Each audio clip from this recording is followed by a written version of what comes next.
and sannyasins of the current day tradition would be aghast if I told them I have prema for my wife.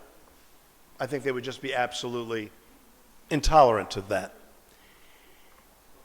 And I think that the tradition, I keep thinking there's this kind of behind the scenes, tantric, Bengal, tantric, reaction to go more to the side of the mokshic traditions, to offset some of the excessiveness of the tantrism in Bengal. And so, I think you have a kind of mokshic emphasis in the Chaitanya school that maybe goes too far. And I see bhakti as the careful balancing between the tantric and the mokshic. And, some have said, I think Barbara said earlier that, acknowledged that from the study, I forgot his name, that the Bhagavata may have originated in the South. Well, I think the South is more, Hardy, I think the South is, I don't know, it seems like the South's more flexible that way. I think the North is uptight, although I love the North. But when I was living in Bengaluru, outside of my hotel, there was a huge anthill, huge. It went from the ground to about where the edge of this, it was huge, and it was wide, and this whole world of ants were working together to build this thing, and there were all kinds of garlands and vermilion placed on this anthill. And why am I telling you about this? I think I'm telling you about this because I think that that in the South, seeing the divine in everything seems to be more possible down here. I mean, I could be wrong. I mean, this is quite a little step here that I'm taking here, but it's just my experience of the South and the North. It seems like you have to divide things up more in the North. The South, everything is well, as we say in America, chill. Yeah, right. You don't recognize that expression. That's fine. But it's interesting. I find it interesting what you said about puja too, that it is, so ubiquitous in a way. So I'll have to look into that more. Thank you. Yeah. Thank you, Professor. Yeah. Thank you. Graham, stand up for the textual side of it. Short question and a short answer. Okay. Torah. All right. Because, you talked about the South versus the North. Yeah. The South also has a very strong commentarial literature. You see, strong commentarial literature. Oh, yeah. Okay. Now, right. I just want to pinpoint this because you were talking about Jiva Goswami and Rupa Goswami. Right. And they are the ones who gave this dimension to prema. Right. But because commentators always enrich the original text. I certainly respect your disagreeing with them, but the enrichment of a text is the work of the commentators. Okay, yeah. And I think in that sense, they have a lot to contribute. Yeah. No, this is good. Thank you for that. Yeah, very good. I don't have any more prema for any of you now. My prema is used up. Is it on? Can we say, sorry, that karma is a distorted form of prema, or so that we can see everybody have prema in a distorted way in their normal life? Yes. Pratibimba might be the word used for distorted. I've looked into that. And so it's more a reflection. And again, that's a different way of describing it than what the Bhakti Sutra describes it as. But again, the Goswamis, or the tradition, will often say it's distorted, so much so that it takes on a character of its own. So again, there's still the bifurcation. There isn't the continuity between the two. And I've tried to show that through the Bhagavata, there really is a continuity, as I read it. So am I dismissed? I'm dismissed. Yeah. Okay. I'm going off the stage. Okay. Comparative studies in Indian and Chinese philosophy and religion, and the philosophy and theology of Bhagavad Gita. The fifth Veda in Hinduism, philosophy, poetry and devotion in the Bhagavata Purana. He is currently working on a volume called Dharma and Halacha, Comparative Hindu-Jewish Studies. So, kindly come. Speech, I'd like to invoke the memory of our beloved and revered teacher who came all the way from this university, Madras University, to Oxford to teach us, Professor Narasimhachari, the late professor. So, in honor and respect. My paper is kind of a synopsis of my book, which is here, published on the structure of the Bhagavata Purana. The Bhagavata Purana is a Sanskrit Purana, considered to be one of the most sacred texts for some of the major Vaishnava denominations. It contains some 335 chapters. It is approximately between 14,100 and 14,400 verses long, and it propounds the divinity of Krishna, a theme expressed in a rather personal manner. The Bhagavata Purana combines Vedantic philosophy, dramatic and aesthetic elements, and personal expressions in a unique manner, so much so that it is considered to be one of the foremost Hindu scriptures. In examining the association of the young Bhakti movement with the Upanishadic tradition, represented in abundance in the Bhagavata Purana, it may well be that the newly established Bhakti movement was in need of obtaining a legitimate and orthodox position, and a consistent effort was being made to place it in the Brahminic tradition, in the labors of Natha Muni, Yamuna, and Ramanuja, a consistent effort to promote the Sanskritization of the Bhakti religion can be observed. As such, the young and popular Bhakti movement had associated itself with the ancient and respectable Upanishadic tradition. However, it seems that considering the Bhagavata Purana to represent merely the combination of the Upanishadic and Bhakti tradition is not enough. Is it possible that such a complex, sophisticated, and theologically significant text would, on the one hand, treat the orthodox sources with such a profound level of scholarship by writing the entire text in a Vedic, archaic style, and then present the main thesis of total devotion in a rather simplistic, naive, and legendary style? Do the Upanishadic sources make any contribution to the Bhagavad Purana's philosophical thesis and the theme of bhakti, or are they implicitly referred to merely for the purpose of legitimizing the new emotional tradition? Does the Bhagavad Purana's poetic style indicate the amalgamation of an orthodox aesthetic theory?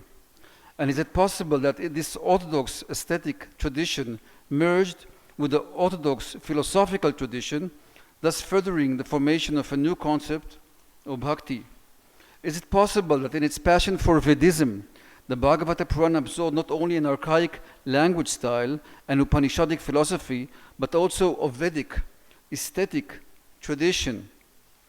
If the Bhagavata Purana has indeed absorbed this Vedic aesthetic tradition, could it be that adopting it served the purpose of reconciling the two aspects of the Supreme, the personal and the impersonal, and emphasizing the unity as ultimately one conception, coexisting in harmony, as opposed to perceiving the two conflicting ideologies, a concept which apparently developed only much later? It may well be that in absorbing the Vedic elements, the Bhagavata Purana absorbed not only an archaic Sanskrit style and Upanishadic discourse, but another, a second orthodox Brahminical tradition, which is the Rasa aesthetic school originating in Bharata. As such, its unique flavor or genre emerges from its being rooted in both traditions. A closer look into the circumstances of the Bhagavata Purana's compilation may shed further light on this. Freedom Hardy considers the Bhagavad Purana to be an opus universale, which is the same quote which you quoted earlier, and he says, as we have already had ample opportunity to notice, the period from about the 6th to about the 10th century in the Tamil South is characterized by a very fertile and multifarious encounter between two cultures, the Tamil and Sanskritic Hindu. The Bhagavata Purana is an attempt to harmonize the various complexes involved in this encounter and to resolve the tensions it had given rise to. Simplifying issues considerably, we can say Northern culture oriented itself by a social system, the Brahmins as the foremost Varna, and an ideology, the Vedanta, i.e. the systematization of the teaching of the Upanishads, while Southern culture was characterized by an emotional religion of the Alvars and by the great aesthetic sensibility, the old Chankan poetry, and Akatinai. The Bhagavata Purana tries to integrate all four complexes, and it uses the symbol of the Vedas to achieve this, while adopting the Puranic literary form. Thus, as authors have time and again pointed out, the Bhagavata Purana stands quite apart from other Puranas. It is an opus universale attempting to encompass everything. End quote. Hardy points to the Bhagavata Purana's attempt to syncretize Northern and Southern culture and ideology, and highlights that its application of Vedic symbols for the purpose of integration. Moreover, he considers the Bhagavata Purana to be unique and to stand quite apart from other Puranas by being an opus universale, i.e. attempting to encompass everything. Could it possibly be that in attempting to encompass everything, Northern and Southern, and being of great aesthetic and poetic sensibility, it has assimilated the classical aesthetic tradition originating from Bharata, which is considered traditionally to have a Vedic origin, descending from the god Brahma. Considering the Bhagavata Purana's nature as an opus universale and its passion for orthodox ingredients, it would have been surprising had this not happened. In other words, it may well be that the Northern Sanskritic culture had made not only an ideological contribution accompanied by a social system, but an aesthetic contribution by which the Rasa theory became one of the Bhagavata Purana's building ingredients. As the Bhagavata Purana is engaged with divine personhood, whether personal or impersonal, we may briefly examine the term person in its Hindu context. Attempting to articulate notions of personhood within Hinduism, one faces a translation problem, as the term person is somewhat Western imposition on Indian culture. As the term person has no adequate rendering in any of the Sanskritic languages, various terms such as Atman, Purusha, Jiva, Ishvara, Bhagavan, Avatara, and Murti are used to denote both human and divine persons within various contexts. The term person has a long history dating back to the Greek-Roman period, where it was used to denote the stage masks of the actors. Boethius coined a basic definition of the person, emphasizing the quality of rationality as characterizing personhood. And in the medieval period, the term person was considered to belong to the realm of responsible action and to refer to intellectual and morally free subject.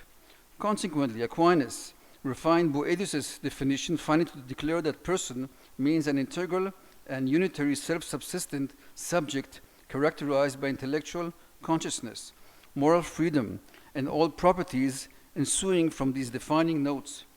Prominent among these properties were privacy, ownership of natural rights, moral responsibility, being a source of values in its own right, and capacity of initiating interpersonal relationships.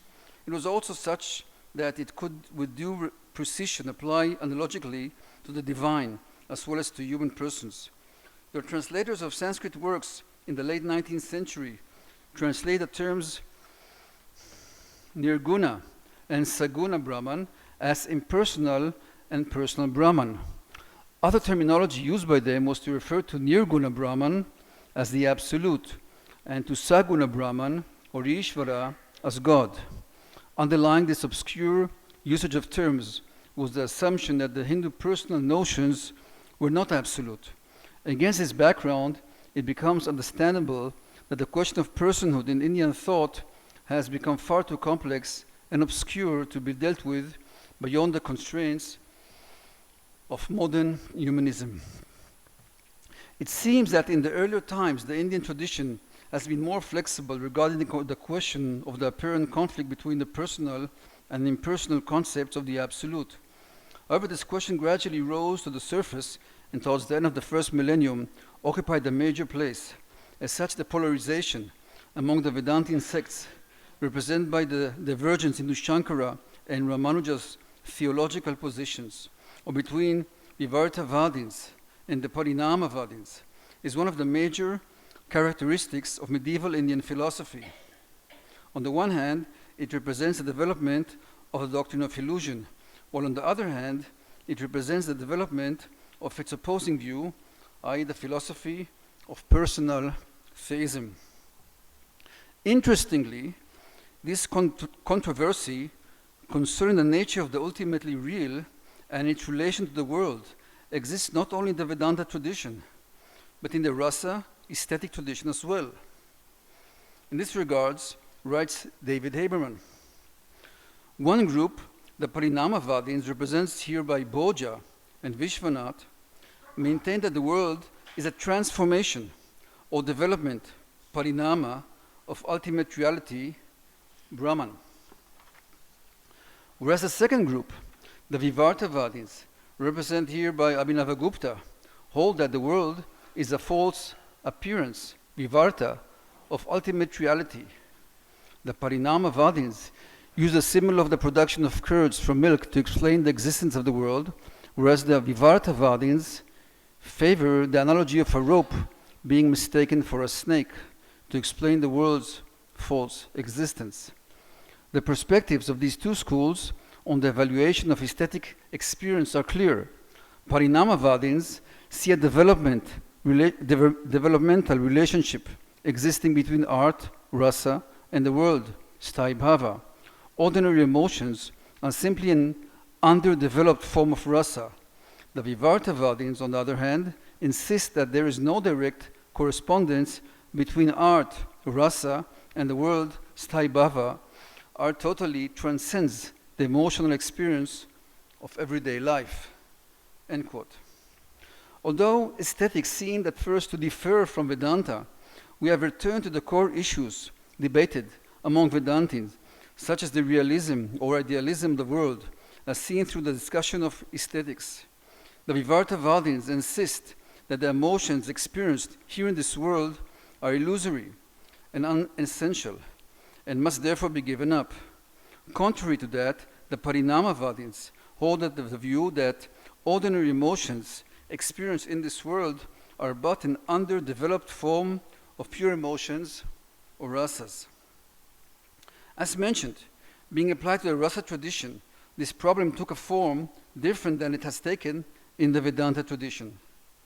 To the rasa tradition, Here, the discussion focused on the nature of rasa. This is indeed important for understanding the formation of Bhagavata Purana and the way it expresses divine personhood. As such, in order to focus on the differences between the two approaches of Abhinavagupta and Bhoja, a comparison of three key issues will be made and its implications highlighted. The issues are the location of rasa, that's the first one. Second, the ontological status of emotions. And three, the supreme rasa. It seems that whereas Abhinavagupta's position clearly supports the impersonal position, Bhoja's position clearly supports the personal one. So the first one is the location of rasa. Who can experience rasa? Rasa theorists have been divided on the question of who can experience rasa. Although there is an agreement that during a dramatic performance, the audience may experience rasa under suitable conditions, there are differing opinions on the question, can the actor experience rasa too? Abhinavagupta refuses to grant the aesthetic experience of rasa to the actor, as the actor is too involved. Thus, in his system, it is only the spectator who experiences rasa. According to Bhoja, though every cultured individual, rasika, can experience rasa, the condition of one's inner nature and his mature emotional condition is the determinate factor, regardless of whether the person is the spectator, the poet, or the actor. I believe that this is the way in which the Bhagavata Purana was traditionally understood as a liberating drama meant to release the audience, who are in a position of participant observers from samsara. Second point of comparison, the ontological status of emotions. Regarding the ontological status of emotions, Abhinava's position is that the Sthayi Bhava is worldly, whereas Rasa is not of this world and therefore exists only in art.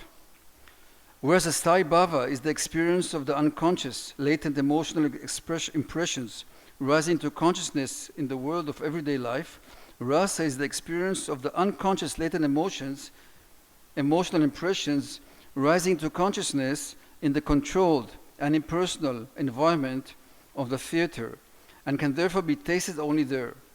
For Bhoja, the relations between the Sthayi Bhava and Rasa are developmental.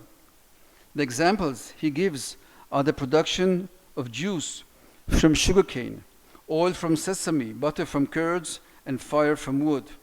Therefore, for him, Sthayi Bhava and Rasa are of fundamentally the same nature, but represent different stages of evolution.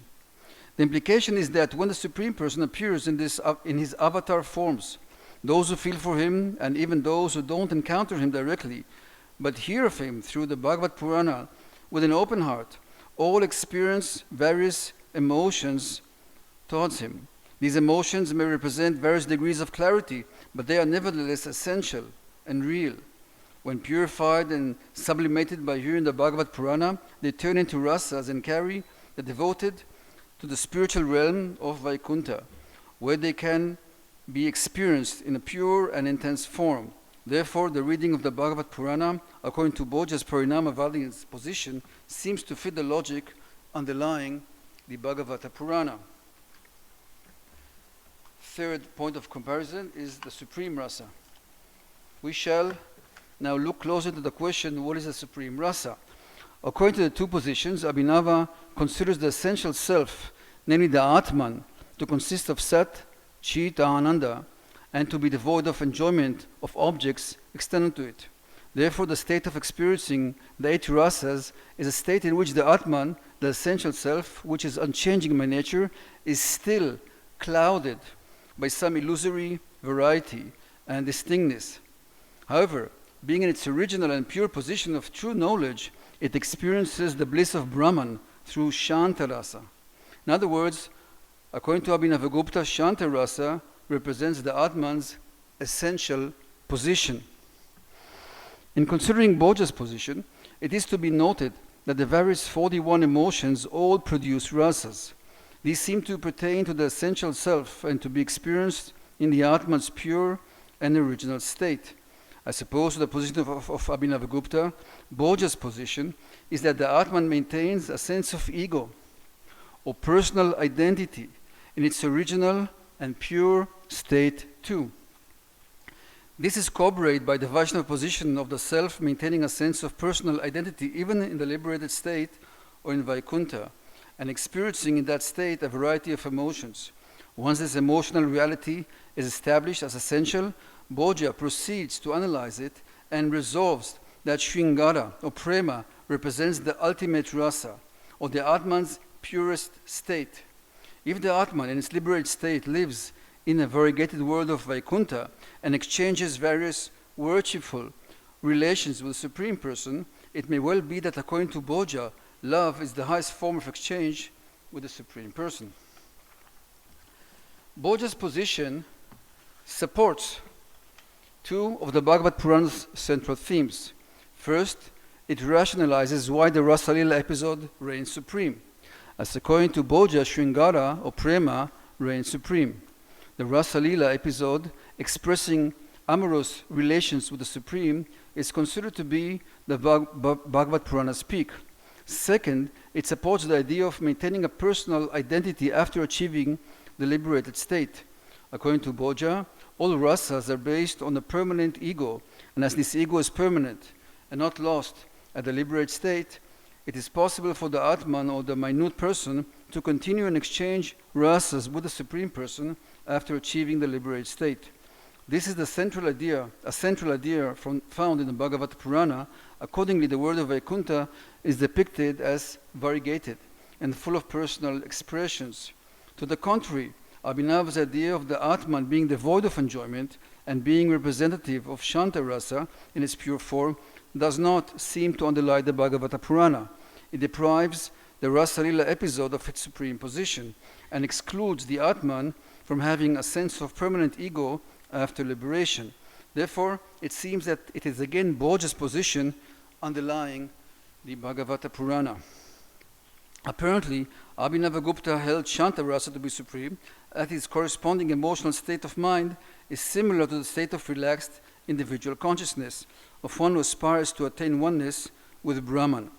Bhoja, however, held Shringara Rasa to be supreme, as its corresponding state of mind is similar to that state of intense individual consciousness of one who aspires to experience deep love for a personal God.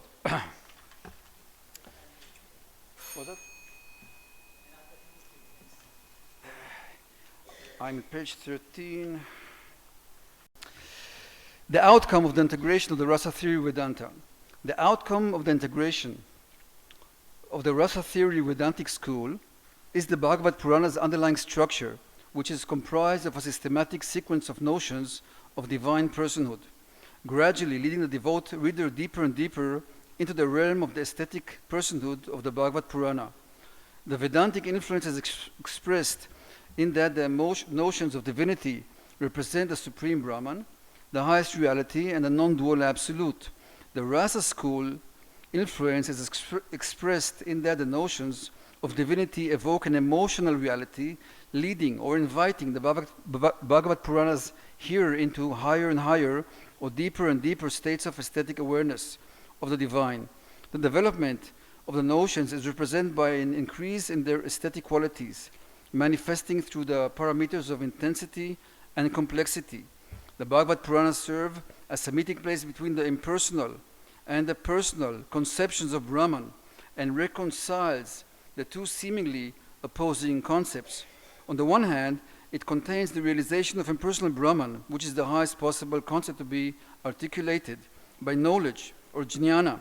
On the other hand, realization of impersonal Brahman, when seen from the aesthetic point of view, represents an emotional or aesthetic experience of the Absolute through Shantarasa. In that sense, the Bhagavad Purana reconciles the two conflicting ideologies and presents them as two aspects of the same truth. Brahman, when realized philosophically, is abstract and impersonal, and the same Brahman, when realized aesthetically, carries the taste of eternity through Shantarasa. When the same Brahman becomes further realized through a growing aesthetic awareness, it becomes manifested as a person. Personhood is expressed in aesthetic terms. That personal manifestation, which is first vague and remote, becomes gradually closer, more complex and more intense, and evokes higher and higher rasas. Krishna's personality, as appearing in the 4 chapters engaged with the Rasa Lila, represents the aesthetic climax of the Bhagavata Purana. In this way, the Bhagavad Purana maintains a balanced position, which allows both concepts of the Absolute, the personal and the impersonal, to intertwine and to develop on their own ground, and so it satisfies various types of readers.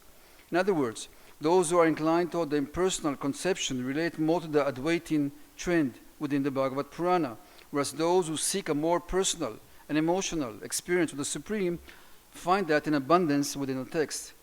Seen from the aesthetic point of view, the Vedantic philosophical assertions stimulate further emotions and therefore support the Rasa personalistic trend. In other words, the idea that it is the Supreme Brahman himself who is crawling in Yashoda's yard serves to intensify devotional emotions towards baby Krishna. Seen from the philosophical point of view, the Rasa trend expands the philosophical horizons of the text, and the Supreme Brahman is not confined just to the impersonal realm, but pervades the personal and aesthetic realm as well. In developing the theme of personal divinity, the Bhagavata Purana first equates the experience of knowing impersonal Brahman with Shantarasa. Thence, a further progress is made from that state toward a higher state of realization, realizing or tasting the Supreme through servitude, realizing the Supreme through friendship, realizing the Supreme through parental affection, and ultimately realizing the supreme through romantic love. The progress is not a philosophical one, rather it is a progress of increased aesthetic and personal awareness. That same divinity which appears at first to be utterly impersonal gradually starts manifesting personal characteristics, and the devoted reader becomes aware of the divine presence in a more personalized way. Thus, in his progress towards personal awareness, he may first become conscious of the divine as an enormous cosmic first person, present everywhere and everything, and in everything gross or subtle. At the next stage, the devout reader internalizes this conception and finds the divine in a personal form in his own heart. Both of these states represents mainly the emotional state of Shanta, as they were serene and tranquil, and don't involve much relationship with the divine other than quiet contemplation. The text then progresses further to present notions more personalized and more specific, which comprise the main topic of the Bhagavata Purana, the avatars. Stop? Stop. 1 minute. You tell me to stop, I stop. I'm disciplined. Further and further, and then the conclusion. The text takes a dramatic turn in the 10th book, often considered the heart of the Bhagavata Purana, where emotions evoking Sakya, Vatsalya, and then Madhurya are presented, thereby leading the Bhagavata Purana into its theological climax in the Rasa, Lila section of the 10th book. This way the text presents notions of divine personhood, the understanding or appreciation of which requires the listener to be in the mood of Sakya, to feel friendship toward the divine, being in the mood of that mood further emotional awakening of the spectator, where he experiences more refined, intense emotions to the divine. These intensify and become finer, ascending to Vatsalya Rasa, and the peak at the revelation of divine through Shingara Rasa. Thank you very much. Thank you. I think for the first time, the Rasa, the question of Rasa in the Bhagavata Purana has been dealt with in such an elaborate manner by any scholar, and you are the right person to do it. And you have taken up also, you have elaborated also the other theories connected with those of Bhagavata Purana, the Rasa element of Bhagavata Purana mentioned Bhoja, and started with Bharata, and so it was a very, very erudite paper.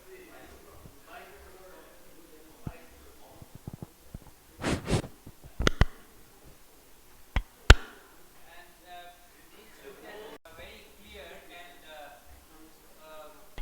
so I don't think that we need any questions, because in itself it was so every respect.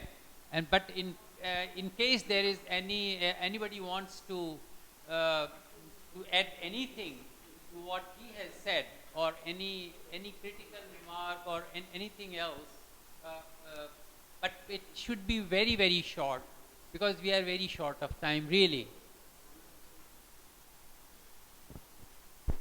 Yes, I see at least one hand. I'll send the PDF of my book. Just let me know. Get the whole book in a PDF. If you want me, Can I go? through email, just email me and I'll send you a PDF of the whole book.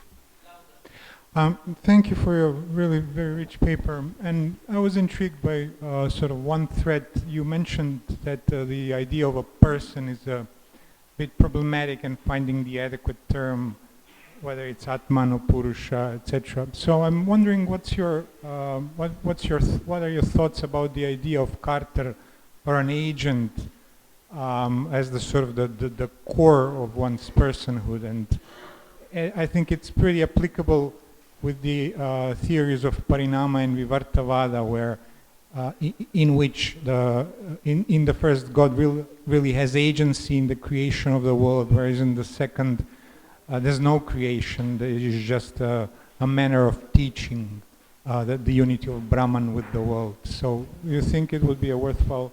If I got the question right, I'll say that in Indian thought there are various notions of personhood, which I describe in the book. And these are the notions of a Mimamsa, which describes the active person, And then you have the notion of Sankhya, the aloof person. I go into that detail in the book. And then the transcendental person of Vedanta. And I'm trying to articulate a fourth type of person, which I call the aesthetic person of the Bhagavata Purana. And that amalgamates the other types too. So that's as much as I can say on this in a short way. Thank you. Okay, so thank you very much. This is now I have the honor to invite Professor Kiyokazu Okita of Kyoto University. He will speak on the number of Bhakti Rasas, Jiva Goswami's Preeti Sandarbh on Bhagavata Purana 10:43:17. And here a short introduction to Professor Okita. Professor Kiyokazu Okita is currently an assistant professor at the Hakubi Center for Advanced Research, Kyoto University, as well as at the Department of Indological Studies, Kyoto University. He is also a research fellow at the Oxford Center for Hindu Studies, University of Oxford, where he leads together with Dr. Rambert Luthier-Harms an international collaborative research project, the Goswami era, the founding of Gaudiya Vaishnavism in early modern South Asia. Obtained his DPhil from the Faculty of Theology and Religion, University of Oxford in 2011. His doctoral thesis examines Vaishnava Vedanta in early modern North India.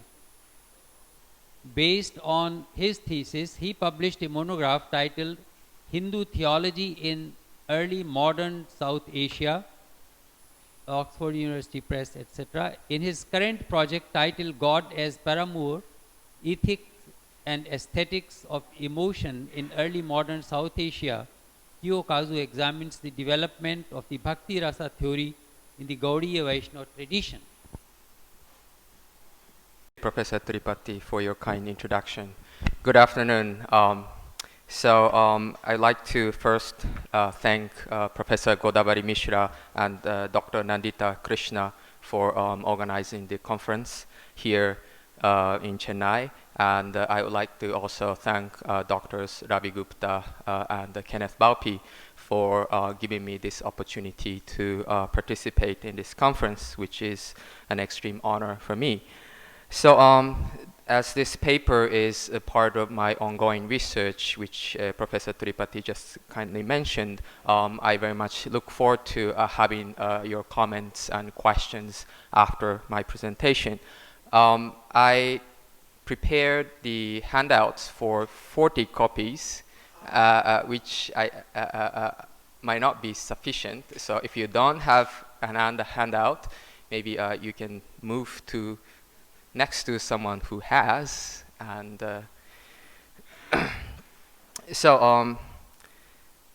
let's begin. Introduction. B. Raghavan demonstrates that far from being unanimous, theorists on rasa or aesthetic sentiment develop diverse views on how many rasas there are. Sheldon Pollack also argues that while the rasa theories developed by Kashmirian authors such as Ananda Vardhana and Abhinavagupta have dominated the study of Sanskrit aesthetic theory in the West, it is important to recognize that there are radically different views of rasa. In this context, the theory of Bhakti Rasa developed by Bengali Vaishnava authors such as Rupa and Jiva Goswamis is unique in its synthesis of devotional and aesthetic theories. Bharata's Natya Shastra, the first extant work to systematically analyze aesthetic sentiment, names 8 types of aesthetic sentiment. Abhinavagupta then argues for Shanta as a 9th aesthetic sentiment. Sridhara goes further and adds Prema Bhakti as a 10th aesthetic sentiment in his Bhagavata Bodhini, also called Bhagavata Deepika, commentary on Bhagavata Purana 10:43:17. Commenting on the same passage from the Purana, Jiva faces a challenge. On the one hand, Chaitanya, the inaugurator of Bengali Vaishnavism, is said to have rebuked those who do not accept Sridhara's commentary, comparing them to prostitutes because of their faithlessness. On the other hand, Jiva's uncle Rupa Goswami, in his Bhakti Rasamrita Sindhu, states that the primary devotional aesthetic sentiments are only 5 in number. In order to explain why Sridhara gives 10 aesthetic sentiments and Rupa only 5, Jiva cites from the works of earlier Rasa theoreticians such as Bhojadeva and Vishwanatha Kaviraja. In so doing, Jiva also promotes the view that the foundational emotions such as jugupsa cannot produce aesthetic pleasure. Although such a view contradicts Abhinavagupta's theory, Jiva's thoughts in this regard seem to reflect those of authors such as Ramachandra and Gunachandra, the authors of the Natya Darpana in the 12th century. In this presentation, first I summarize very briefly the views on aesthetic sentiments according to Bharata, Abhinavagupta, and Rupa. Then I focus on Sridhara's commentary on the Bhagavata passage and Jiva's further discussion of Sridhara's commentary. In the conclusion, I will suggest that Jiva engages with earlier Rasa theoreticians such as Bhoja, first in order to negotiate the apparent difference of opinion between Sridhara and Rupa, and then eventually to subordinate Sridhara's view to that of Rupa. Section 1. Bharata and Abhinavagupta. Bharata's Natya Shastra, written around the 4th century, mentions only 8 aesthetic sentiments, namely, in the list, Shringara, Hasya, Karuna, Raudra, Vira, Bhayanaka, Bibhatsa, and Adbhuta. The Natya Shastra also mentions the 8 corresponding foundational emotions that are the basis of these aesthetic sentiments, as we just heard from the previous presentation. These are Rati, Hasa, Shoka, Krodha, Utsaha, Bhaya, Jugupsa, and Vismaya. Bharata then explains the relationship between aesthetic sentiment and foundational emotion in the famous Rasa Sutra, which says, I quote, "An aesthetic sentiment arises from the union of aesthetic elements, reactions, and transitory emotions," unquote. As we know from Abhinavagupta's commentary, and as we heard from the Professor Theodor's presentation, the absence of foundational emotions in this sutra, the exact nature of the arising of the aesthetic sentiment, and its locus became topics of contention among later thinkers such as Bhattalolata, Shankuka, and Bhattanayaka, and of course Abhinavagupta and Bhoja, etc. However, we do not need to concern ourselves with these topics here. Suffice to say that according to Bharata, aesthetic sentiment is something one experiences when a foundational emotion is stimulated by various aesthetic factors. Although certain recensions of the Natya Shastra include Shanta as the 9th aesthetic sentiment and Shama as its foundational emotion, this is likely a later interpolation. It was Abhinavagupta in the 10th century who provided a rigorous argument for Shanta in his commentary on the Natya Shastra. In the Abhinava Bharati, Abhinavagupta suggests that various elements in the Natya Shastra indicate the presence of Shanta as a distinct aesthetic sentiment. As for the foundational emotion of Shanta, Abhinavagupta suggests it is a knowledge of the ultimate reality, Tattva-jnana. After Abhinavagupta, the idea of Shanta as a 9th aesthetic sentiment was accepted by the majority of Alankarikas. Section 2, Rupa Goswami. Although Abhinavagupta's theory of 9 aesthetic sentiments became very influential, there were other theorists who promoted a variety of different views on aesthetic sentiment. Rupa Goswami in the 16th century was an important thinker who developed a unique theory of devotional aesthetic sentiment. He was a direct disciple of Chaitanya, the inaugurator of the Bengali Vaishnava tradition.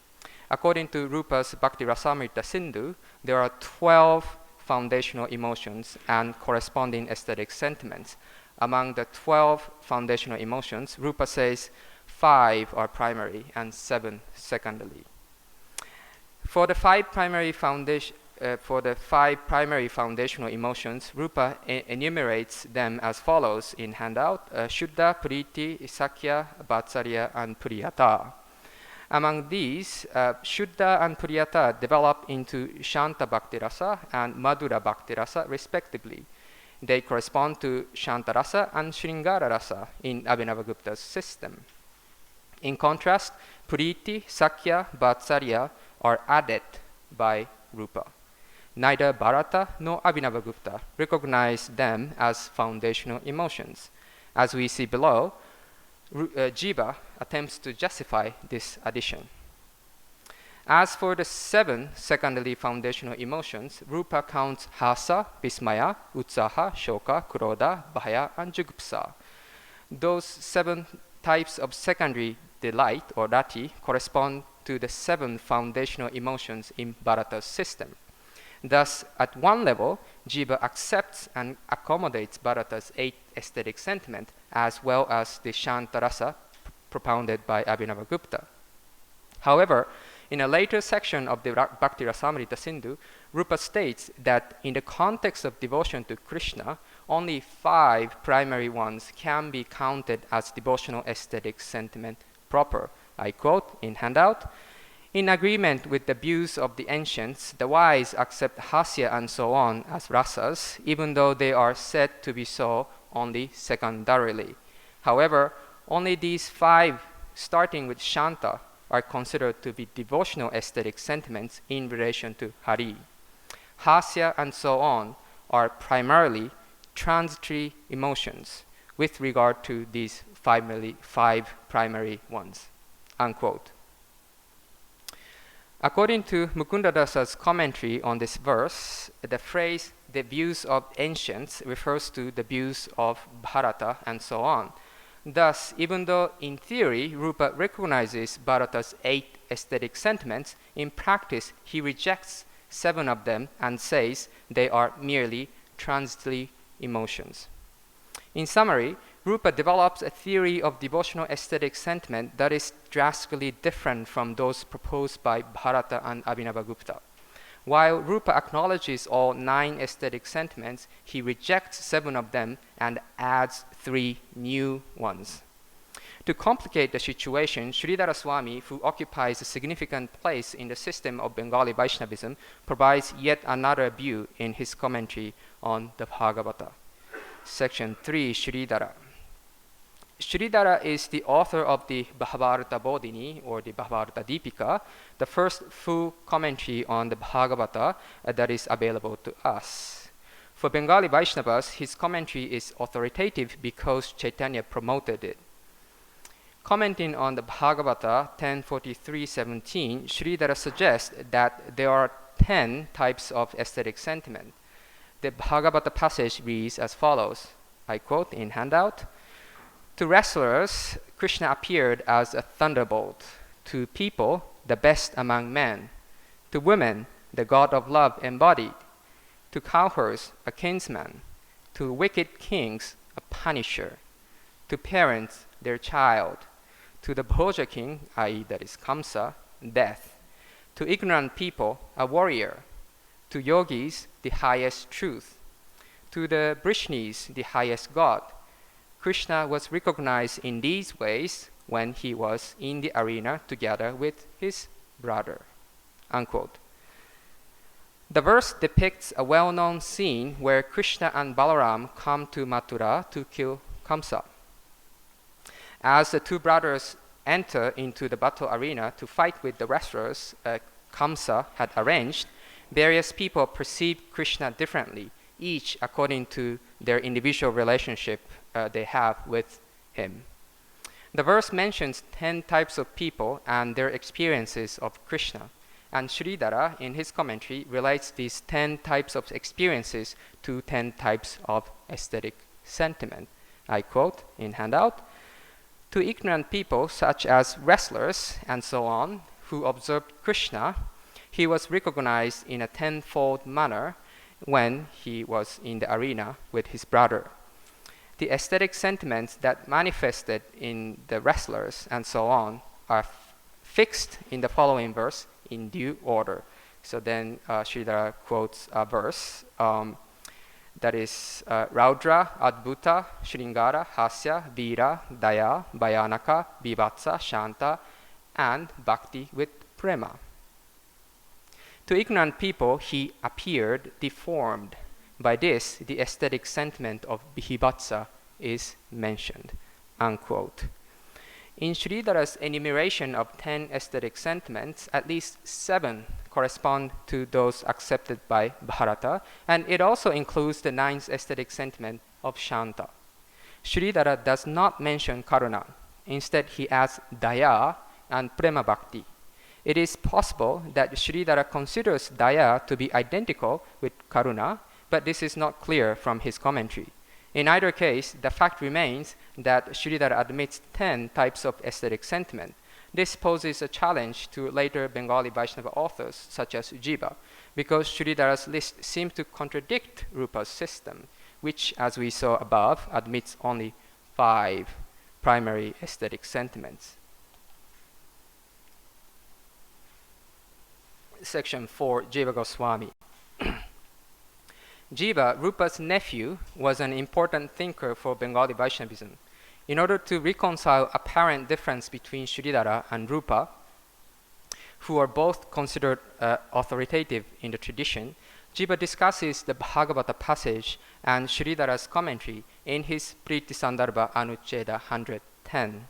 He argues that in reality there is no conflict no conflict of opinion between Sridhara and Rupa, because Sridhara, like Rupa, ultimately also accepts only 5 aesthetic sentiments. I quote in handout, "Sridhara Swami showed only these 5 in relation to the verse starting with, 'To the wrestlers, Krishna appeared as a thunderbolt.'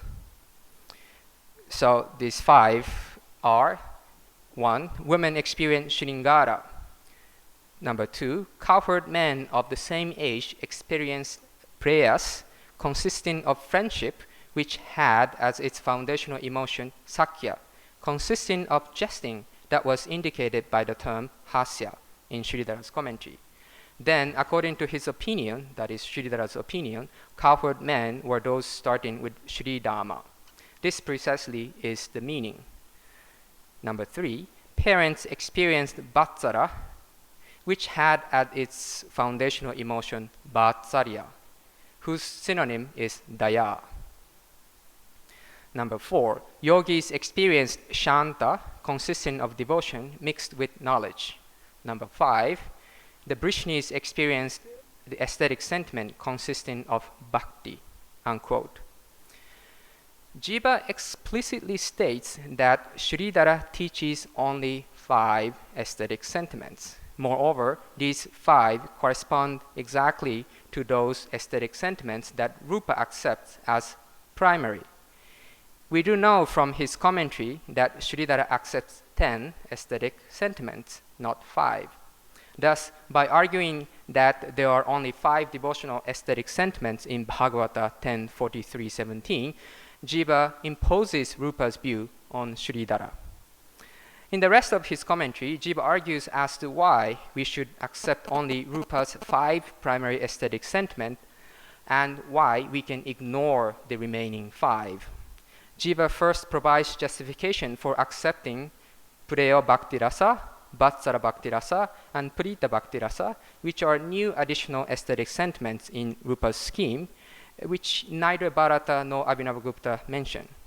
Then he explains, that is, Jiva explains why we can dismiss the remaining 5 aesthetic sentiments in Sridhara's list that are Laudra, Adbhuta, Vira, Bhayanaka, and Vivatsa. They all fall within the category of secondary aesthetic sentiments in Rupa's scheme, and therefore, according to him, according to Jiva, are only transitory emotions. No, actually, according to Rupa, are only transitory emotions in the devotional context.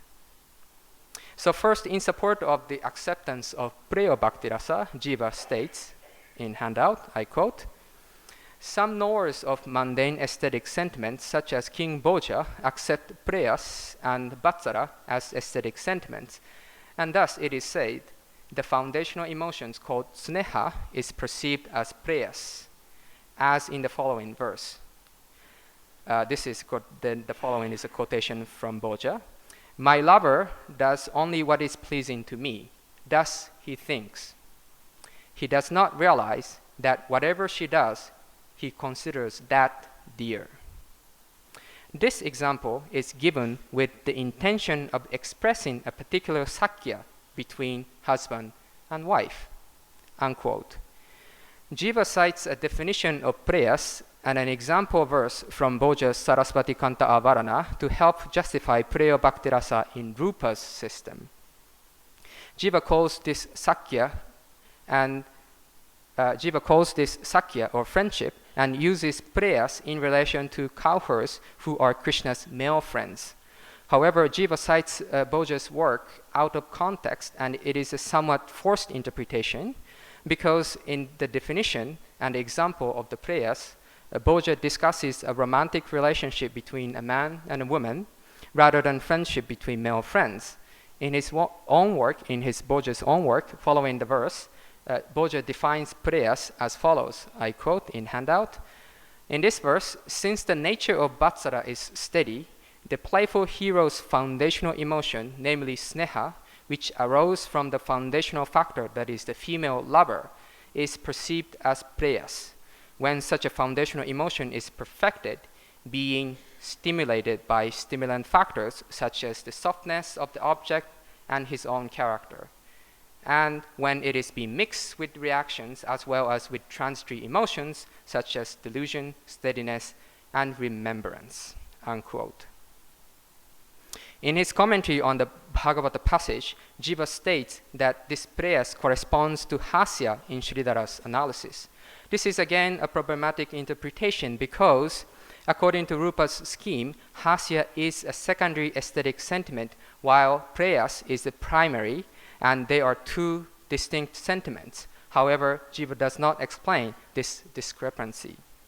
As for number 3, Vatsara Bhakti Rasa, Jiva cites Vishwanatha Kaviraja's Sahitya Darpana. I quote, furthermore, they know Vatsara to be an aesthetic sentiment in as much as it clearly causes delight or astonishment. Its foundational emotion is affection in the form of tenderness. The foundational factor is considered to be a son, and so on. Unquote.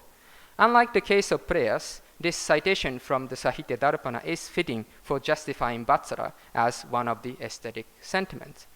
Finally, Jiva supports the inclusion of the Prita Bhakti Rasa in Rupa's scheme, which corresponds to the number 10 Prema Bhakti in Sridhara's list, simply by stating that, I quote, Sudeva and so on accept aesthetic sentiment consisting of devotion, unquote. As discussed by Rembert Ruchiheims and others, whether bhakti can be counted as an aesthetic sentiment or not is a topic of contention. Abhinavagupta, for example, states in his Abhinava Bharati that it is not a separate aesthetic sentiment and should be included within Shanta.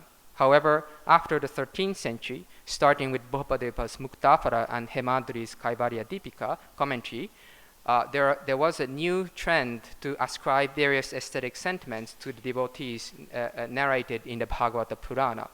Sudeva then seemed to have been the author who similarly accepted devotion as a proper aesthetic sentiment. How are we doing with time? Oh, okay. On to discuss why we can dismiss those aesthetic sentiments such as Raudra, Adabhuta, Vivatsa, and possibly Bhayanaka. Sridhara accepts them, but Rupa considers them secondary and ultimately regards them merely as transitory emotions. Jiva starts with the justification for dismissing Raudra. I quote in handout, those aesthetic sentiments of wrestlers such as Raudra that Sridhara Swami accepts, we do not indeed appreciate them in this system since they contradict love. This precisely is the opinion of the knower of supramundane aesthetic sentiment, unquote. The knower of supramundane aesthetic sentiment, alaukika rasa vit, refers to Rupa.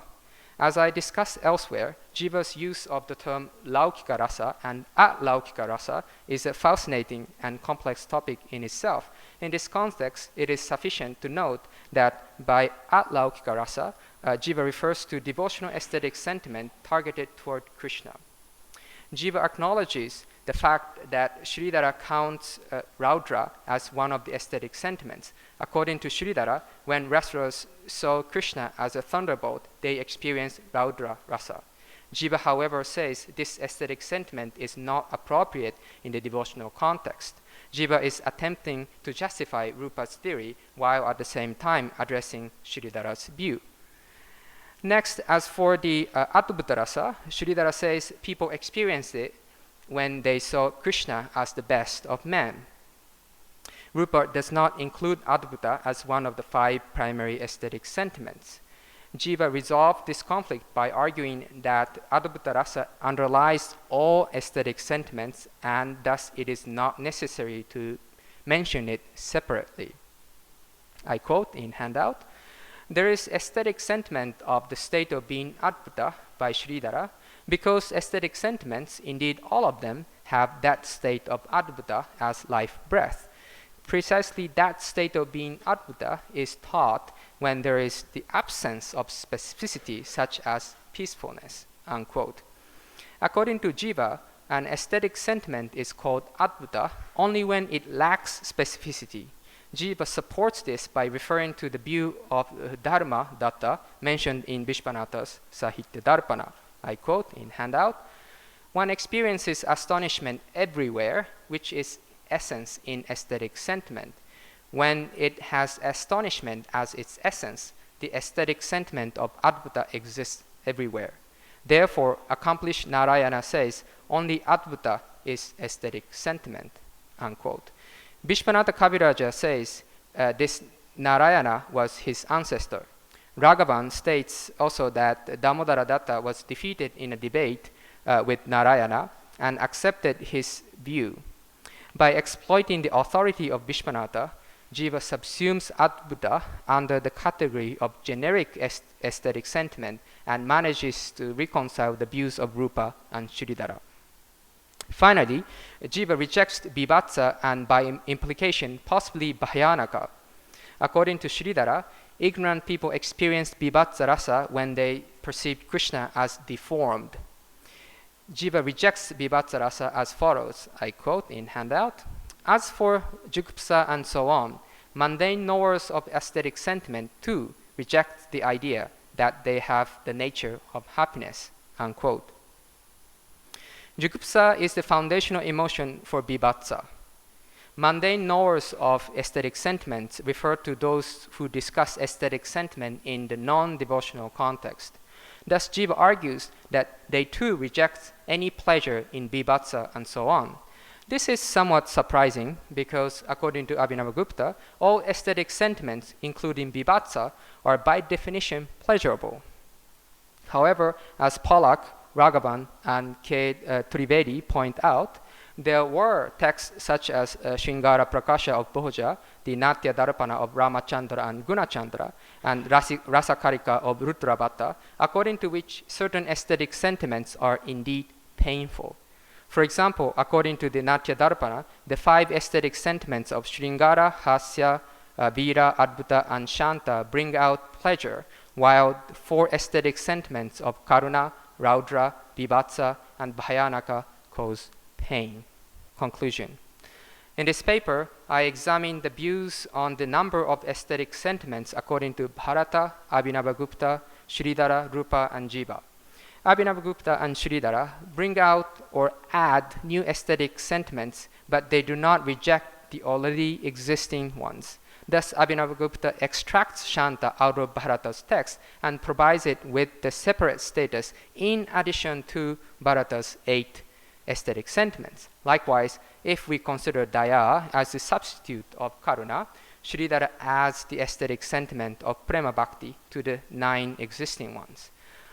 While Rupa accepts all these at one level, eventually he relegates 7 out of Abhinavagupta's 9 aesthetic sentiments to the state of transitory emotion and thus practically rejects them. Rupa accepts only Shanta and Shringara from Abhinavagupta's scheme and adds 3 new aesthetic sentiments that neither Bharata nor Abhinavagupta mention. In short, Rupa's theory that accepts only 5 primary devotional aesthetic sentiments is quite unique in the history of Sanskrit literary theory. What Jiva does in his Priti Sandarbha then is an attempt to provide more credibility to his uncle's rather creative theory by connecting his theory to earlier authors' views. Jiva negotiates the difference of opinion between Sridhara and Rupa, eventually to subordinate Sridhara's 10-fold theory to Rupa's 5-fold scheme. To do so, Jiva directly and indirectly resorts to the views of earlier authors such as Bhoja, Ramachandra, and Gunachandra, who are outside the popular Kashmirian tradition. Thus, Jiva's discussion on the Bhagavata passage points to the complex universe of multiple rasa theories that we just began to unfold. In this regard, we may conclude that the influence of the Bhagavata Purana on the Sanskrit aesthetic theories, especially in the early modern period, is yet to be explored more fully. Thank you.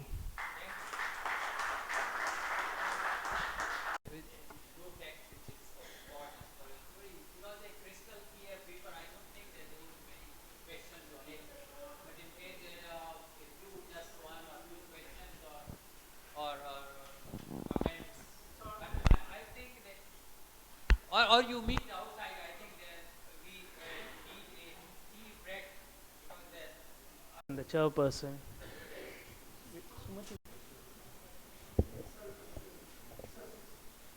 Yes.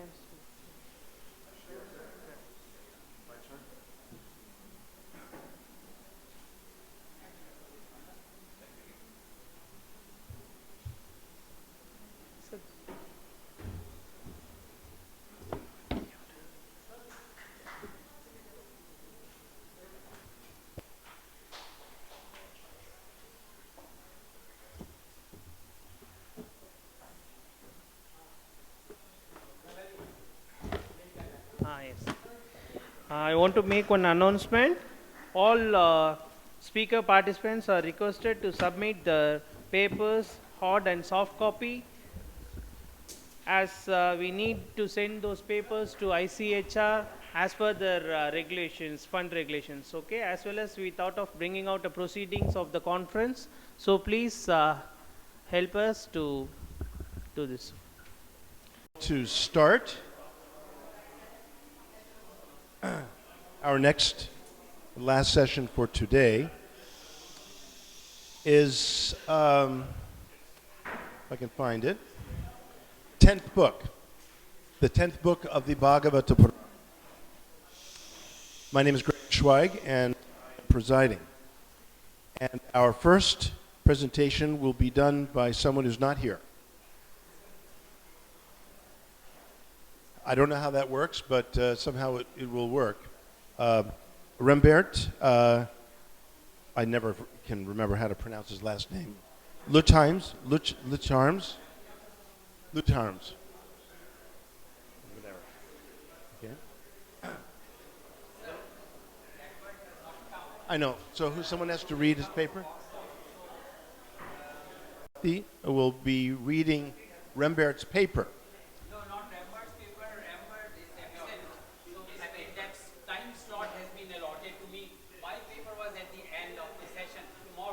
Putty's paper. Now, I don't know where your paper is listed. It's over here on the third. it was the last page. Last page. Okay, very good. Formation of the legends of Vishnu's incarnations in the Bhagavata Purana. I might say something about... Say only a little. You have to be in here somewhere. Yeah, under G. Let's see. Oh, under G, that's right. They have- You they do have by taken the first fi- name? Okay. Here we are. Professor Gayan Charan Tripathi is professor and head of the Research and Publication Wing of the Indira Gandhi National Center for the Arts. That was in 8 Delhi. years ago. Now I am director of BL Institute of Indology in Delhi. Yes. Just Yeah, I'm going to read. a Bhartik on it. There's a lot about you here, so it'll take you 2 hours or so. He received his PhD from the University of Agra in '62 on Vedic deities and their subsequent development in the epics and the Puranas, supported by a fellowship of the Ministry of Education.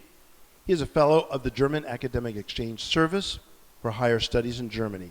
He has a D.Phil from the University of Freiburg in '66 in History of Religions, Comparative Indology,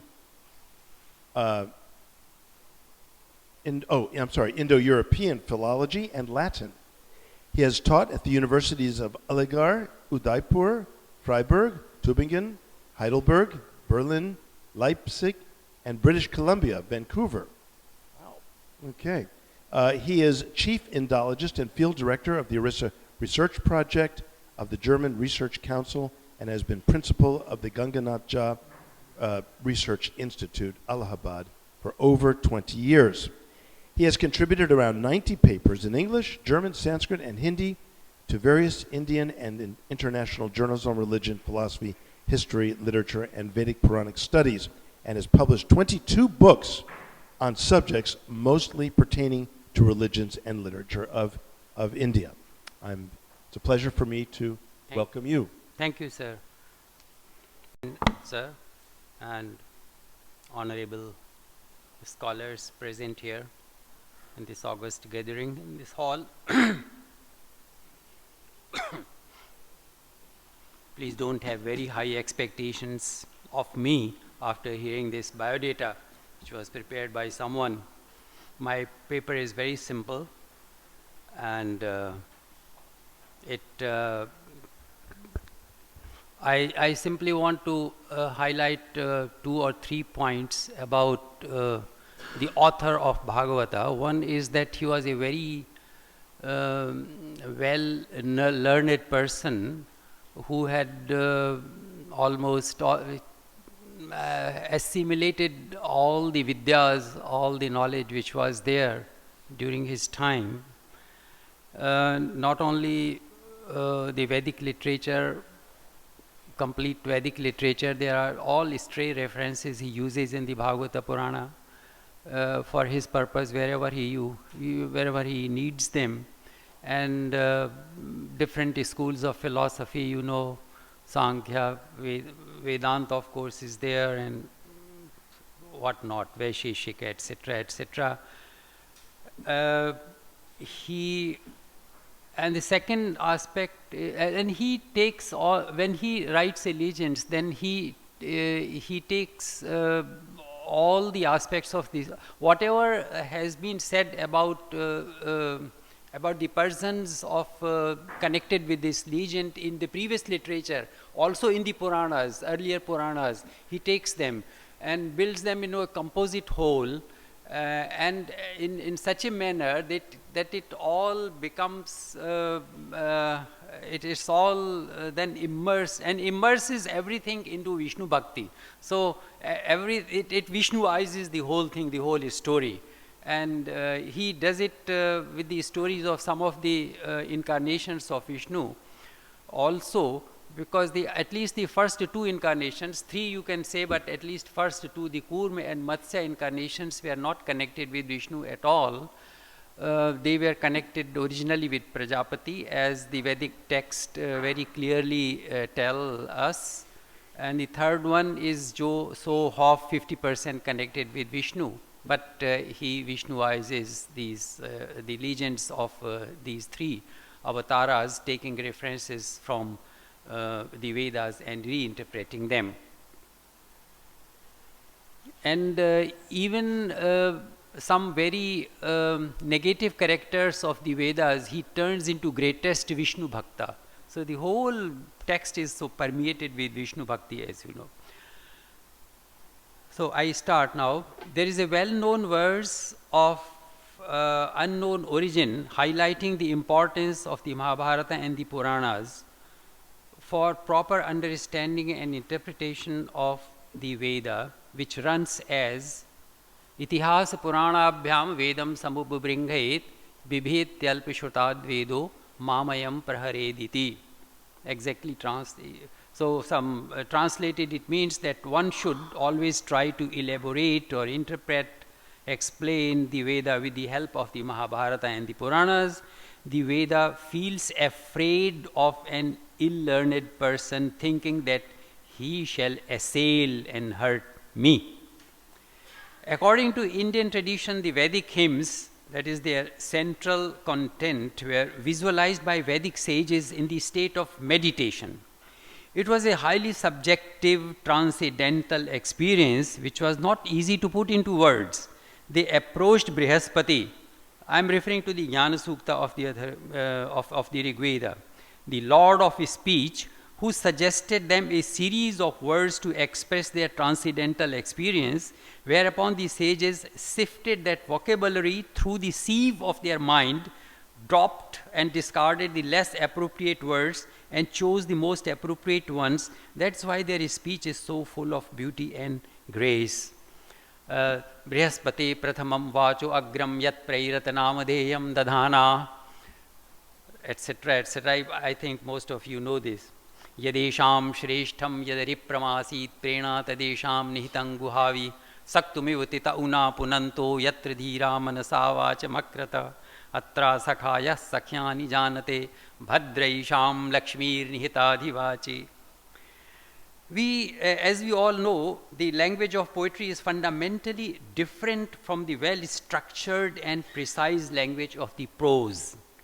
Further, if the poet wants to delineate his spiritual experience through the words, it necessarily becomes symbolic and cryptic.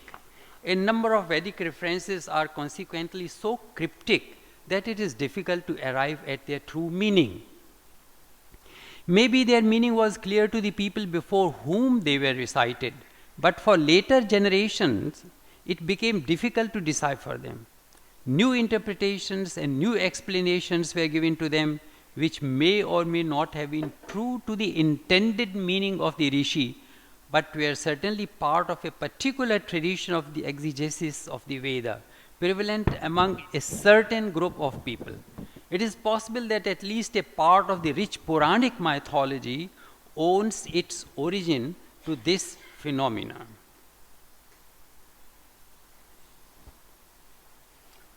Puranas are, as you know, are nothing else but they emerge out of folklore. Vedas are supposed to be composed either by sages living in Sylvanic surroundings or by priests for use in sacrificial ritual. We do not know what was the level of the development of Hindu mythology in Vedic circles and what were the embellishments contributed by the folk tradition of those times, which slowly percolated down to the folk through public recitations of the Puranas and by preachers. Anyway, it is beyond doubt that in the ever-growing and developing phenomena of mythological thinking about any divine figure, both the poetic imagination and the perception of the common folk play an equally important role, as can best be demonstrated with the development of not only Vedic mythology through the epics and Puranas, but also with the development of epic and Puranic legends through the ages. Variations in the stories connected with gods or semi-historical personalities arise due to the changing times and changing societies. Every social group wants to have the episodes connected with its venerable beings in a form which more or less conform to its social and ethical norms. This gives rise to slightly different versions of the stories in the shape of additions and alterations, embellishments and omissions. But there comes a genius like our Bhagavatakara, who takes all these developments and variations into account and forms such a novel and coherent version of the story that it encompasses all that which has been said before, interpreting it afresh, giving sometimes a new meaning to it, and filling in the gaps with his fresh poetic imagination. In the stories related to the incarnations of Vishnu and to the exploits of Krishna, we see many examples of it. I have given some references to it in the summary which is printed, and you can read there. But I wish to take up the case of two stories connected with the two incarnations of Vishnu, that of Varaha and Vamana, and also shed some light on Vrtra, the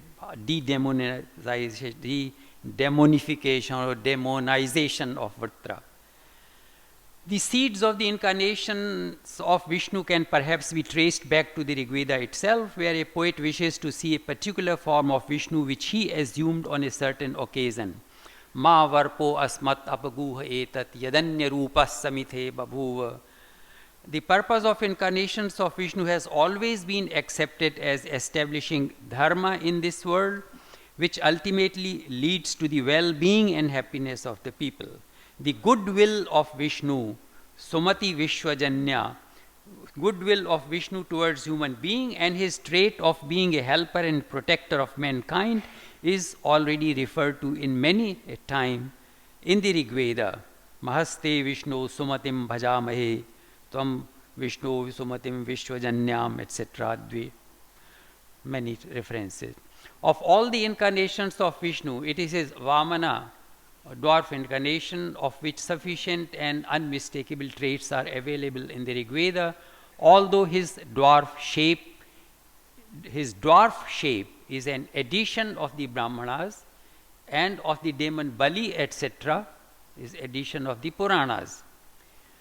Yet, references to the other two incarnations, the Varaha, to be precise, Yajna Varaha, and Kurma, may also be traced back to the Vedic texts, to the Rig Veda of the former, and to the later Samhitas and Brahmanas for the latter. But except in the case of Vamana, the references to Varaha and Kurma are connected with Prajapati and not with Vishnu. There are two mantras in the Rig Veda in which Vishnu is loosely connected with a boar, who or which is named as Emusha, although he, Vishnu, himself is not identified with it. Emusha, whose name contains the root mush, which means to steal, takes away the rice porridge, which was probably meant for sacrificial offerings to gods. Vishnu, the Urukrama, wide strider, is sent by Indra to catch up with him, with the demon, and to tell with the boar, and to tell Indra about his location. Emusha hides himself behind a mountain. Indra shoots an arrow through the mountain, piercing the heart of Emusha. Vidyadvaraham tiro adrimasta, and the mighty Vishnu brings back the rice pudding. Moshayad Vishnu pachatam sahiyan, etc. The identity of Emusha is not disclosed here, although most of the modern scholars are in favor of taking the word as an adjective of the Asura Vrtra, and to connect the word Varaha for Emusha with the root Vri, to cover or to withhold, that is, the one who withholds waters, obstructs their flow, and the rain. It may also mean cloud if we derive it from the zero grade of the word Vari, Varvaha, contracted into Varaha. A variant of the boar Emusha is found in the now extinct Charak Brahmana, quoted by Sayana on Rigved 877:11, where the word appears as Vama Mushaha, stealer of goods or wealth, who possesses wealth of Asuras, and upon whose death Vishnu fetches it to Indra for good. The word Vama in Rigveda means good, and therefrom comes the word Vama for lady, or Vama, which is usually it is translated as left, but the word Vama, Vamam Vasu, Rigveda, it's very clearly it beautiful. The passage under reference in the Charak Brahmana starts with the work Vishnu Riyajyaha, Vishnu is sacrifice. The sacrifice, he said, what does he say? I do not have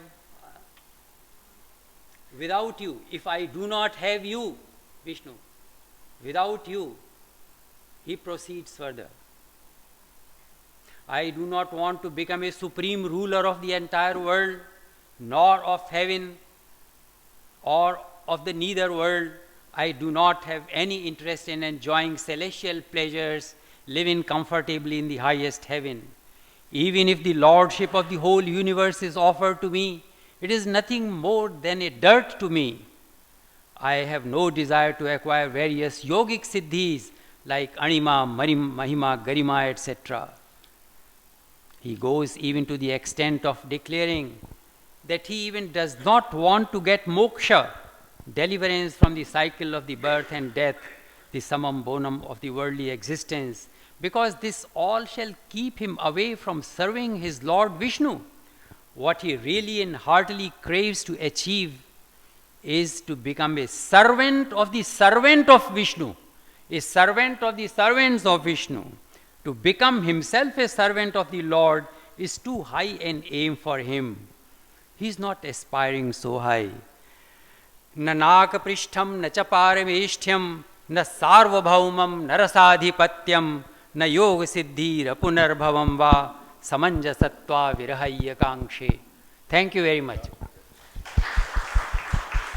In the words of Vritra. In Bhagavata Purana, some new additions are taking place because of the folklore you mentioned. Is it happening in all the places in India or only in a particular place? The impact of folklore. Is it in South India or North India? Where it is happening and how it is added? Has it taken by everybody in India or how it is spreading everywhere in India through sculpture, through dance and all? How is it is spreading? How it is accepted and how it is spreading? Yeah, I got your question. And then become standardized. Puranas are repository of our folklore. There is no doubt about it. And this folklore has been coming down, running down since centuries, ages. And in every region, it's a little different. We have a textual tradition going back to the Vedas, etc. And then we have regional traditions also. That's why we have Puranas in regional languages as well. We have Odia Puranas, we have Puranas in other, you have your own Puranas. In Tamil Nadu, there's Periya Purana, etc. So they preserve the folklore of that particular region. But this folklore has enriched the stories which have come down from the textual tradition of the Vedas. So you see the present the Hindu mythology consists of both. It consists of the textual tradition which is coming down from the rishis and from the Vedas, etc.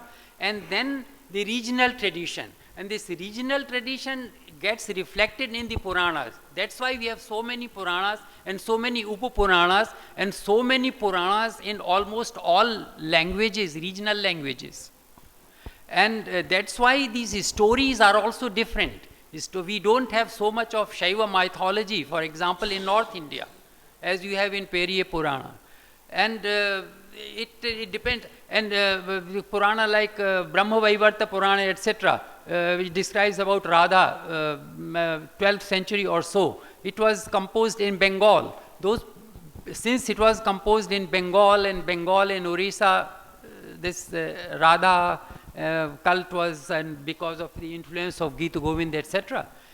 So this Garga Sangita and all these texts, they were written in Bengal. But the Puranas written in Rajasthan or Gujarat, etc., they would be different. Or if they are written in Kashmir, for example, this Vishnu Dharmottar Purana. So, good. We have another question, right? So much, Professor Tripathi. Now, this transformation of the myth of the Indra and the Bratya that you referred to, and we also heard in the earlier session the reference to Vedic stories and its transformation. So what is the logic of reference here in Bhagavata Purana, reference to the Vedic text and its transformation.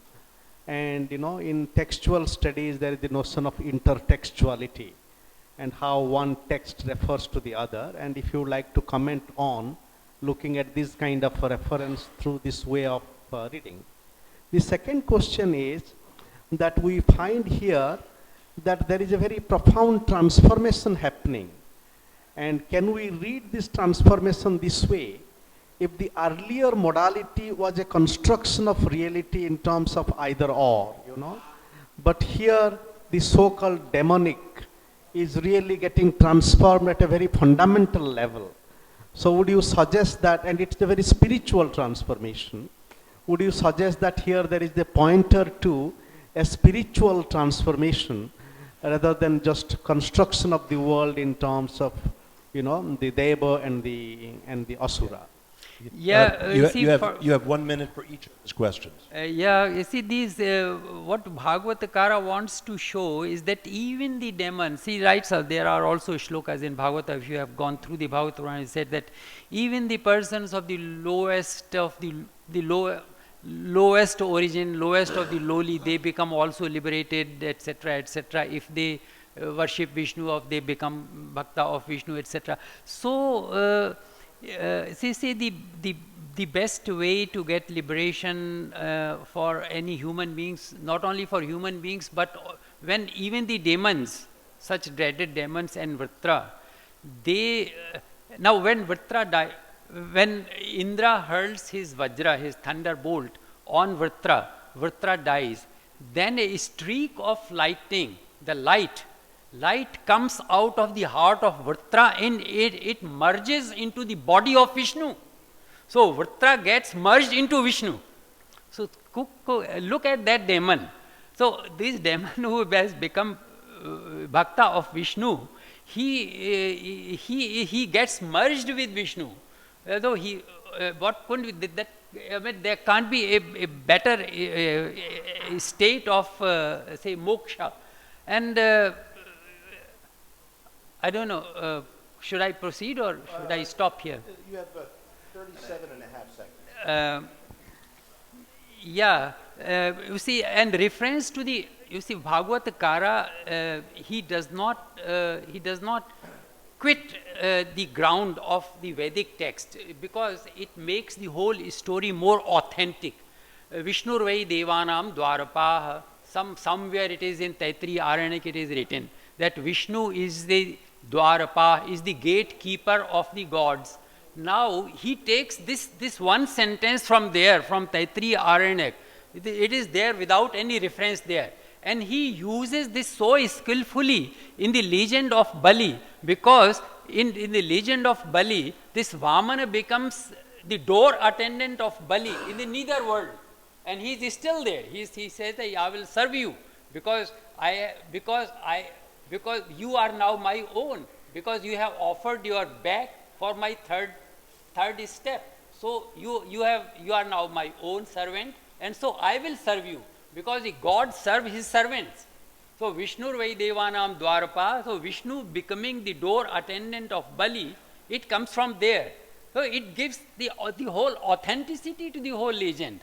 So it does not leave his the Vedic texts, but he uses them in a very skillful manner. Thank you. Thank you very much.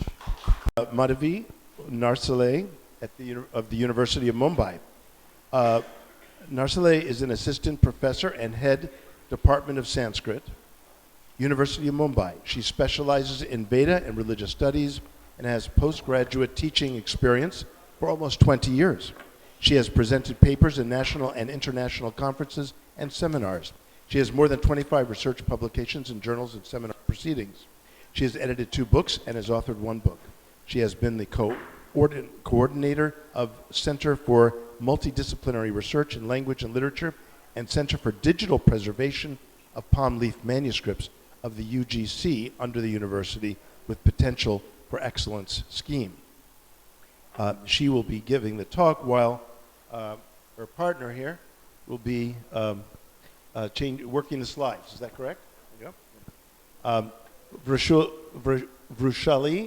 Putnis Damle. Did I say that right? Damle? Okay.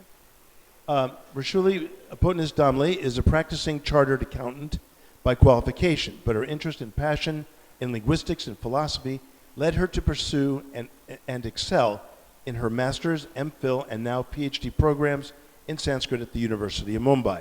She holds a gold medal in her specialization, Vedanta. In addition to this, she has completed her diplomas in cyber laws, comparative mythology, and music manuscriptology, and is currently pursuing a certificate course in Bhakti literature. She presently is a faculty and the coordinator for the diploma and advanced diploma courses in mysticism at the Department of Sanskrit, University of Mumbai. She has research papers to her credit, both published and under publication, including a presentation at the World Sanskrit Conference 2015 held at Bangkok, Thailand. In past, she has been faculty at the Rustomjee Business School. Let us welcome both of them, and Thank you. please start your paper. Respected chairperson and scholars, the title of my paper is A Critical Study of Rasa Leela of the 10th Skandha. Am I audible? Of the Rasa Leela, from the 10th Skandha, based on the commentary Bhairavi Tika by Bahira Jataveda. I apologize that in the abstract the H of Skandha is missing, so kindly correct it. I begin. The Bhagavata Purana is one of the fundamental texts in the vast aggregation of philosophical contemplation and systems of thought across India. Based on the foundations of Bhakti as a dominant path to union with the divine, this text emphasizes the value of Bhakti in attaining moksha by way of establishing a direct relationship with Vishnu in the form of Krishna. This emphasis on Bhakti as a simple fundamental requirement and its all-encompassing principle, which transcended caste and gender, generated tremendous mass appeal and popularized the text immensely. The text has also been commented upon extensively in Sanskrit and especially in other Indian languages, adding to its popularity. This combined effect resulted in mass bhakti movements across the length and breadth of India. The present paper has been based on one such commentary by the name Bhairavi Tika, written in Marathi by Bahira Jataveda, who, as per V.S. Asgaonkar, was also known as Bahiram Bhatt or Bahira Pisa. D.G. Koparkar of Aurangabad, who has edited and published this manuscript in 1993, is of the opinion that Bahira Jataveda or Bahira Pisa are two different persons. The name Bahira is the prakritized form of Bhairav. Therefore, the commentary is called Bhairavi, linking his Sanskrit name with name Bhairav. The Bahira has written a commentary on the 10th and 11th Skandha of the Bhagavata Purana, of which only the commentary of the 10th Skandha has been published. The commentary commences with the eulogy to Ganesh, followed by praise to Saraswati. Bahira then mentions his preceptor, Sri Chintamani, praises his family goddess Bhalsa, and expresses adoration towards all the eminent devotees of Krishna. He finally pays tribute to Sridhar and follows it with a detailed appreciation of his preceptor. The author himself mentions his ancestry from Kaundindya Gotra and that of his guru, Sri Chintamani, of Atri Gotra. Bahira informs us that he has undertaken the task of writing the commentary on the Bhagavata at the behest of his guru, Sri Chintamani. The guru insisted that the commentary be written in Marathi for mass appeal. He also instructed Bahira to base this commentary on the Sanskrit commentary Sridhariyam, also known as Bhavartha Bodhini, of his senior disciple Sridhar. Thus, by the author's own admission, Bhairavi Tika is the first Marathi commentary in the Ovi. Ovi is a meter, that is a verse of 3.5 feet, 3.5 feet or charana. So the Ovi type of meter so this is the commentary in that meter. Koparkar, the editor of this commentary, on the basis of the solar eclipse that took place in 1253 AD, which has been referred to by Bahira in chapter 82 of his commentary, believes that Bahira lived in the 13th century AD in a place called Ghogargaon near Ahmednagar district of Maharashtra. Rajwade, the historian, on the other hand, places the author, Bahira, around 15th-16th century AD. The previous discussion about the author's guru Sri Chintamani and his senior disciple, Sridhar, makes Bahira contemporary to Sridhar. However, comparing the stylistic details of Marathi, which was at the time of Jnaneshwar, indicate that the author lived before Eknath, that is 16th century AD, and after Jnaneshwar, and we place him near about 14th-16th century AD in Maharashtra. Now, whether the location of Sridhar, which is the eastern region of India, and the location of Bahira, which is the western region of India, so there may be some kind of give and take between both these scholars. That is what we are opining, and I would surely like the August gathering to enlighten us on this particular aspect, which seems to be a very tricky aspect while studying this commentary. The Department of Sanskrit of the University of Mumbai is a part of the Bhagavata Purana project and has undertaken the study of commentaries on the Bhagavata Purana. The text under preview is Bahira Jataveda's commentary on the 10th skandha. At present, we are in the process of studying the Rasa Panchadhyayi, and for this present paper, we propose to concentrate specifically on the 29th chapter of the Rasa Panchadhyayi, titled the Rasa Krida Varnanam. The paper will compare and contrast with the commentary written by Sridhar. The objective of the paper: the Bhagavata Purana has been interpreted in a number of ways by various commentators who sought to support their individual schools of thought. Sridhar stands out as one of the most illustrious commentators on account of his profound understanding of the text and also for his distinctive interpretative style in support of his school of thought. The Sridhar is more of an exegetist rather than a literal interpreter. Bahira, assuming to be the brother disciple of Sridhar, has followed the thought lineage, but at the same time, he has also presented his views by deliberating and reflecting on Sridhar's commentary. It is interesting to note that Bahira also tries to explain the Rasa Leela as inlaid with esoteric connotations, with comments like that is, the gopis' minds took the form of Krishna, or that they've experienced the presence of God in them, or the comment Krishna himself is Parabrahma. Bahira Jataveda leans positively to the Kevaladvaita philosophy, no doubt, but we can venture further to claim that this commentary indicates the beginnings of Shuddhadvaita.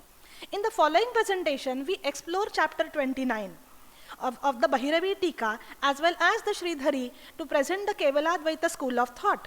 But we also present some portions of the commentary which in our opinion move away from Kevaladvaita thought and hence present the seeds of Shuddhadvaita philosophy long before it came to be presented in this world as a complete philosophy. In the course of this paper, we propose to highlight the following points. 1.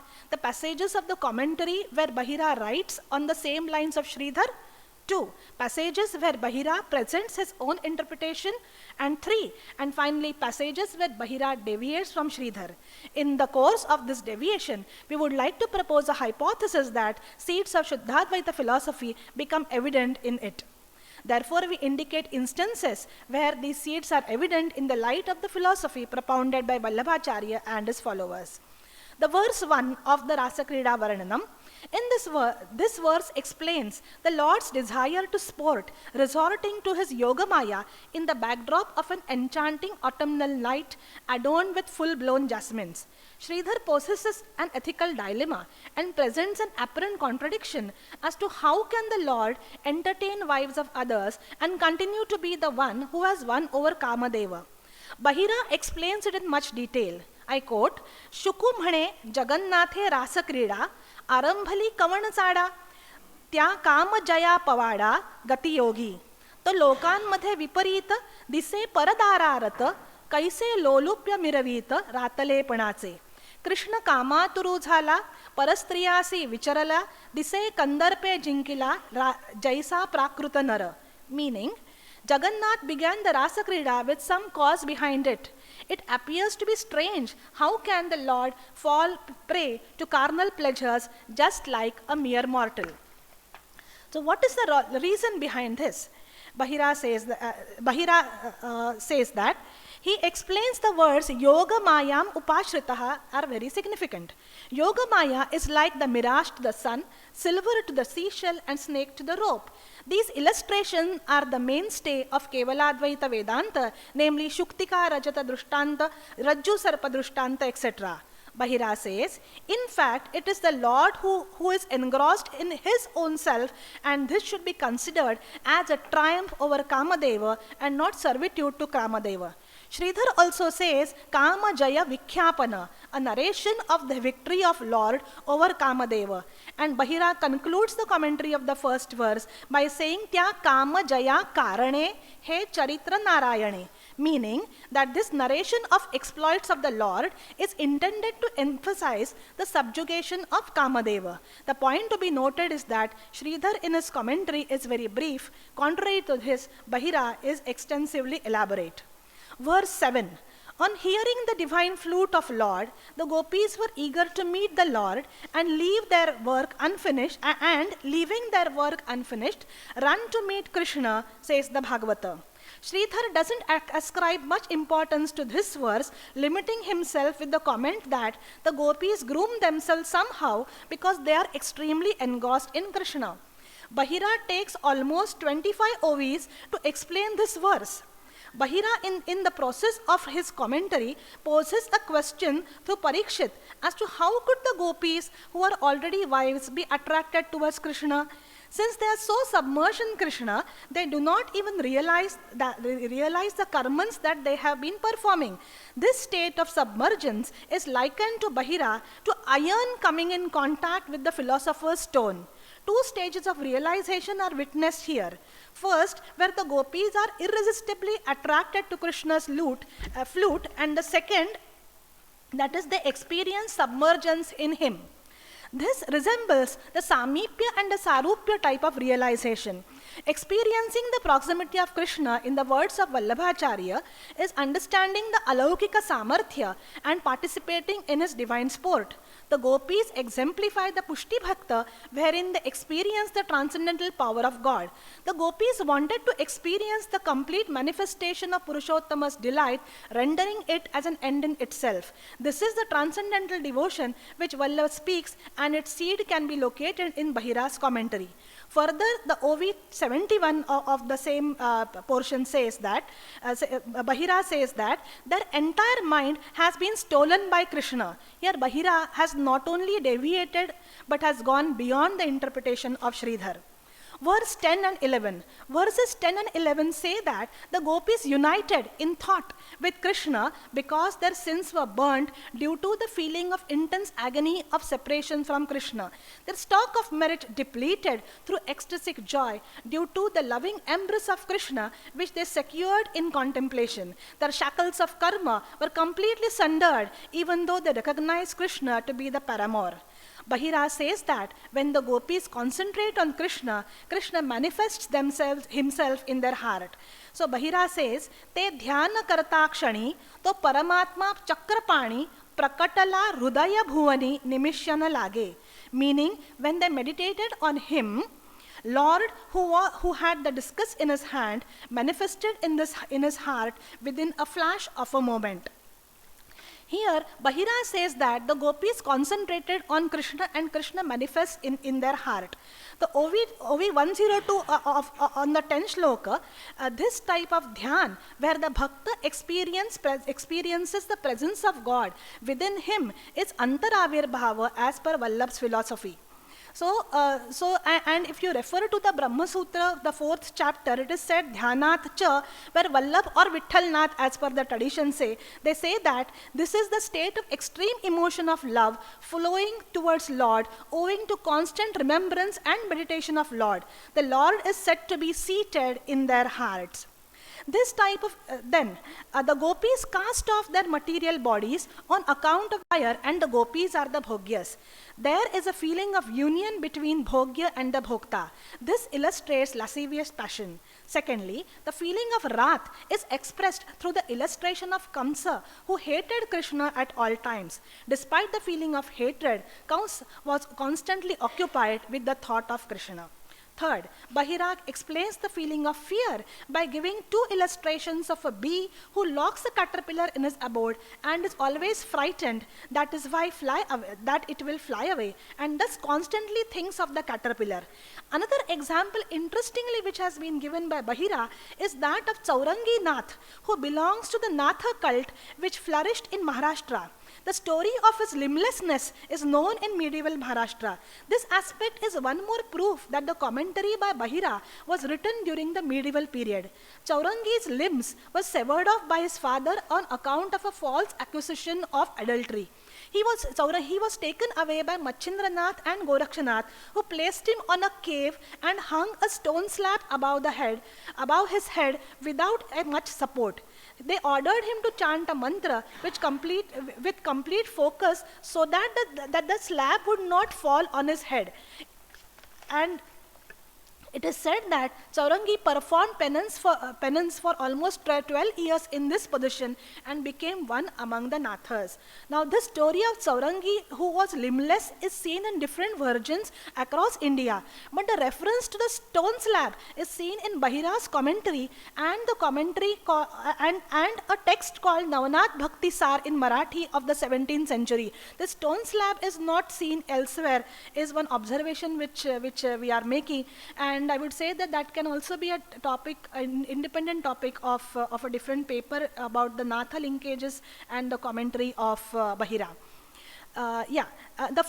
So regarding the aspect of fear, so Chaurangi chanted the mantras with the aspect of fear that the stone slab will fall on his head. So this fear of God is something which Bahira highlights with his illustration. The fourth feeling is the feeling of sneha, which is illustrated with the help of an example of a cow leaving the calf in the pen and going to the forest to graze and constantly thinking of his calf. The cow lactates owing to the motherly affection. Fifth is the relation of love of family members like the father, son, brothers, etc., and is used to illustrate the feeling of kinship. Even Govinda is also bound by such fetters of love of kinship, says Bahira. Sixth is the feeling of devotion is highlighted by the illustration of Prahlad, and one may say that wherever Sridhar is silent, Bahira elaborates and fills up the gap. So in this way, I would just move to verse 42, where there is something much to say. That in verse 42, it is said that though the Lord is involved in himself, he who is the master of yoga proceeded to delight him out of compassion. Sridhar dismisses this in 2 lines. He says that the word viklavitam in this particular shlok is understood that the gopis are being paravasha, being completely dependent on him for his grace and proximity. Sridhar explains it as dependence on Krishna and Krishna as revealing them. Bahira elaborates the word Atma Rama with an illustration. He says, just as the ocean sports with his own water, similarly the Lord sports within himself. This apparent contradiction of the Lord sporting with himself and the gopis is pointed out by Bahira, which is not done by Sridhar. I'm coming to the observations and conclusions. A commentary provides an interpretation to the parent text through insightful thinking of the commentator. The commentary by Sridhar is one of the oldest commentaries on the Bhagavata Purana, wherein he has focused on the philosophical aspect of the Bhagavata text. Bahira says that he has followed Sridhar, but our study has shown that he has gone ahead of what his predecessor had composed and propounded. We do not disagree with the Kevaladvaitic linkages of Bahira, but the devotional aspect handled by Bahira overpowered him to take a different trajectory, and he left a trail of certain concepts reminiscent of Shuddhadvaita in his work. There is a possibility that such inclinations further developed into a full-fledged school of Shuddhadvaita. Sridhar does not seem to be concerned with the ethical concerns raised by the parent text, but Bharata gives ample scope for discussion of ethical and moral dilemmas and associates them with apt allusions and adds a philosophical overtone to them. We have seen instances where Sridhar has remained silent, but Bharata has elaborated on the verses providing his analysis and illustrations.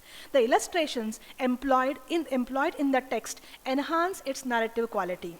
The tradition of writing commentaries in Marathi began with that of Saint Jnaneshwar, with the detailed commentary on the Bhagavad Gita. Bharata follows the tradition laid down by Jnaneshwar. The elaborate commentary on the 10th skandha of the Bhagavata in Marathi OV meter is a simplified version of the original, retaining the detailed exposition of the life of Krishna that easily reaches the masses. It was the time period when the Bhagavat Dharma in Maharashtra was flourishing. The fact that this is the first commentary in Marathi, indicates that through the commentary, he made the life of Krishna and the philosophy of Bhakti accessible to common man who did not have any access to Sanskrit texts due to stringent rules of caste hierarchy. This elaborate commentary in Marathi may have been used by Kirtankaras and Bhagavats in the exposition of Bhagavata Purana in temples and public places. He combined dogmatic principles of Advaita with that of Bhakti to appeal to the masses. Sridhar is for intellectuals and Bharata is for devotional masses. He has dealt with the ethical dilemma of adultery extensively and has successfully brought its significance in the light of illusion and reality. He wanted to bring home to the masses that there existed much symbolic meaning to this union rather than mere pleasures. He employed the principles of pushti, destruction of prarabdha, manifestation of God in the heart to give a message to the masses that it is not necessary to reach Lord through abstract knowledge and study of scriptures. Just like the gopis who had no knowledge of Lord attained him to continuous stream of love, an ardent devotee of Lord can reach him through love. That is the reason why one perceives a happy blend of two branches of Vedanta in the Bhairavi Tika. Thank you. Very good. Good. Thank you. Thank you very much. We have a little time for questions or comments. Please make your questions and comments brief. For your wonderful presentation, I really enjoyed. Okay, I have many questions, but let's say two. One question, yeah. One question for you. Okay, then one comment, one question, okay. About this Shuddha Advaita element, obviously Vallabha tradition comes, I mean, if your dating of 13th century of this author is correct, then Shuddha Advaita tradition, Vallabha comes later. Yes. So I just felt the way you're describing this author with the Shuddha Advaita was maybe a little bit anachronistic. And then also in that connection, I thought maybe you might want to discuss Subodhini commentary rather than discussing the Brahma Sutra commentary. That's one comment. And then the simple question is that this 1029, the Krishna's speech towards gopis, as Professor Schweig pointed out in his book, has this Shlesha element. But the Shlesha element that Sridhara Swami does not address, but the no, actually, maybe some verses Sridhara Swami says there is the Shlesha. So I was curious that the Bhairavi also acknowledges that the possibility for the double meaning in Krishna's statement in 1029. He has in the 1029 he has taken up this idea that he feels that this is an ethical question. There is an ethical question, but he says that you have to think in the terms of illusion and reality. So it is Brahman. So Brahman is all pervading, and there itself he is saying that those who are chaste women, they will realize Brahman in the hearts of in their family members. So they need not have to go elsewhere. But what about those who do not realize? So for them it is personal, and therefore there he speaks of the nirguna aspect of Brahman. So this saguna nirguna fact is dealt with by Bharata over there. Madam, there was a reference to Jagannath. There was a reference to Jagannatha is it the same Jagannath from Puri? Because Huh? Bhairava worship is still in vogue in Puri, number one. Yeah. Number two, Yeah. this Nirguna Saguna we are talking about, Huh. it can apply to all the schools of Vedantic philosophy, not Okay. only Vedanta. Oh, okay. I'll keep this in mind because what Sridhar has commented, Bahira has elaborated on that. Swami belongs to, Yeah. that part of the Yes, world. yes.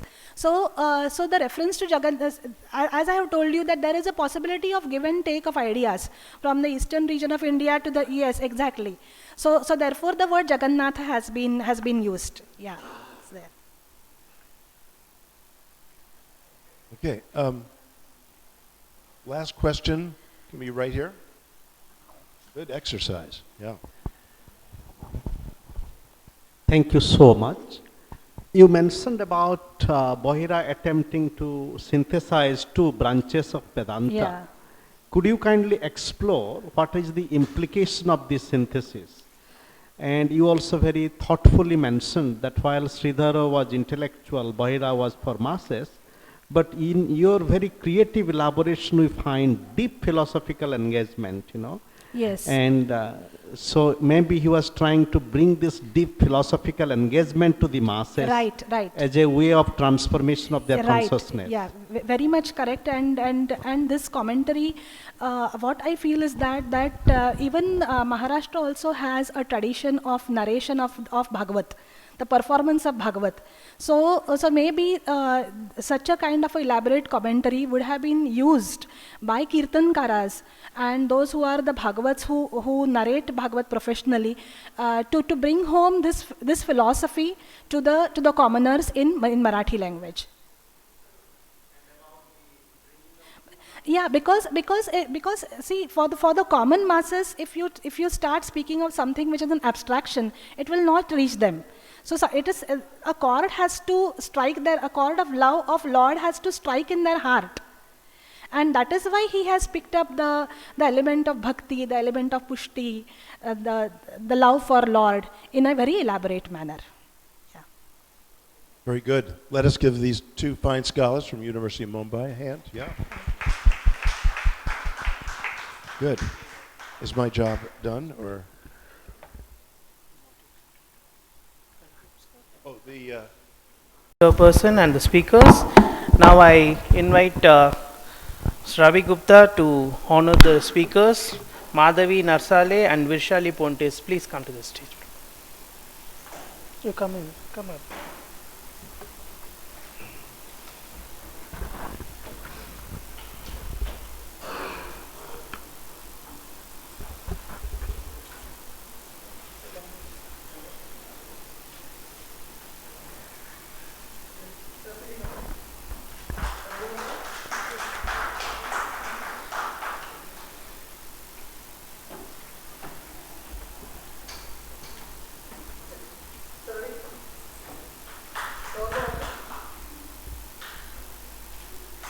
Continuation of today's program, Vishnu Mohan Foundation Swami Sri Hari Prasad arranged a cultural program in his organization. It's very nearby. A vehicle has been arranged to pick you all, and tomorrow program and dinner also hosted by him there. So please do join us. The vehicles are waiting outside, and tomorrow program starts at the same time and pickups have been arranged. Please, same 9:30. So please all of you be ready by 9 o'clock so that vehicle will pick you up and you can start the program early. Thank you very much.